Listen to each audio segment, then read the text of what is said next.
একটা মানুষ জন্মের সময় সবকিছু শিখে আসে না, যত দিন যায় যত বয়স বাড়ে আস্তে আস্তে সবকিছুই মানুষ না পারা কাজগুলো শিখে যায়। হ্যালো এভরিওয়ান, আসসালামু আলাইকুম। সবাই কেমন আছেন? আশা করছি সবাই অনেক বেশি ভালো আছেন। আমি অনেক অসুস্থ, আমার অনেক ঠান্ডা লেগেছে, ঠান্ডায় গলা বসে গেছে, তো কণ্ঠস্বরটা খুবই বাজে লাগছে। প্লিজ আমার এই ভাঙ্গা গলাকে সবাই ইগনোর করবেন। আপনারা সবাই আমার আগের ভিডিওতে দেখেছেন যে আমার শ্বশুর বাড়িতে ধান ভাঙানোর কাজ চলছিল। আগের দিনে যতগুলো ধান সিদ্ধ করে শুকানো ছিল সব ধানগুলোই আমরা মেশিং এ ভাঙিয়ে চাউল করে নিয়েছিলাম। আর আজকে যেগুলো ধান দেখতে পাচ্ছেন এইগুলো হলো অন্য জমির ধান। এই ধানগুলো গতকাল রাতে কেটে দিয়ে গেছে এবং মেশিং এ ভাঙিয়ে নিয়েছে। তো এই ধানগুলো আজকে সকালে আপনাদের ভাইয়া আর আমার শাশুড়ি মিলে সিদ্ধ করেছে। তো এগুলো আজকে রোদে শুকিয়ে তারপরে চাউলের জন্য ভাঙানো হবে। আমার শ্বশুর বাড়ির সামনে এগুলো ধান সিদ্ধ করে তারপরে আমরা বস্তায় তুলছিলাম অল্প অল্প করে। ধানগুলো এখানে রোদে দিলে এখানে শুকাবে না, কারণ গাছপালার জন্য এখানে রোদ পায় না। এই জন্য আপনাদের ভাইয়া বস্তায় বস্তায় করে রোদে শুকানোর জন্য রাস্তায় দিয়েছিল। বিয়ের পর এই ধানের কাজগুলো আমি আমার শ্বশুর বাড়িতে এসে প্রথমবারই করছি। বলতে গেলে ধানের কাজগুলো আমি একদমই পারি না, কারণ বিয়ের আগেও এই ধানের কাজগুলো আমি একদমই করি নাই। আমার বাবার ধানের জমিও নেই, আমার বাবার বাসায় ধানও লাগায় না যেগুলো কাজ শিখবো। যত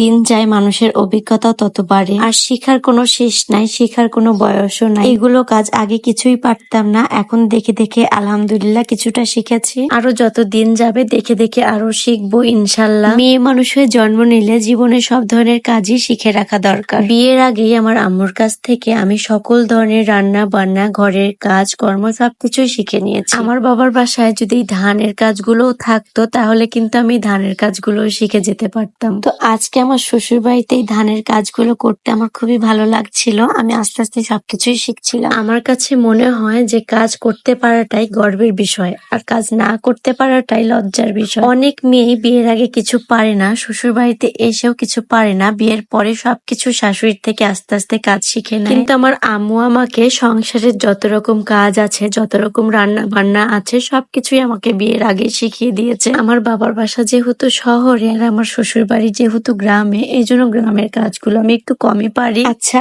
আপনারা কে কোথা থেকে আজকে আমার এই ভিডিওটা দেখছেন অবশ্যই কিন্তু কমেন্টে জানিয়ে দিবেন। ধান শুকাতে শুকাতে আমার আবার কাঁচা টক আম খেতে ইচ্ছা করছিল, তো আপনাদের ভাইয়া বলল যে তুমি নিজের হাতেই আম পেড়ে নিজেই খাও, এটার মজা অন্যরকম। পরে তো আমি পারতেই পারছিলাম না, আর পরে আমার খাওয়াও হয় নাই। আপনাদের ভাইয়া বলছিল যে তুমি আজকে রোদের মধ্যে ধান শুকাতে শুকাতে তোমার গালগুলো লাল হয়ে গিয়েছে, এই জন্য আতিকে আমাকে ছাতা এনে দিয়েছিল যে ছাতা নিয়ে তুমি কাজ করো। এত রোদ আর গরমের মধ্যে ধানের কাজ করাটা যে কতটা কষ্টের এটা শুধু গ্রামের মানুষরাই বুঝবে। আর এই যে দেখেন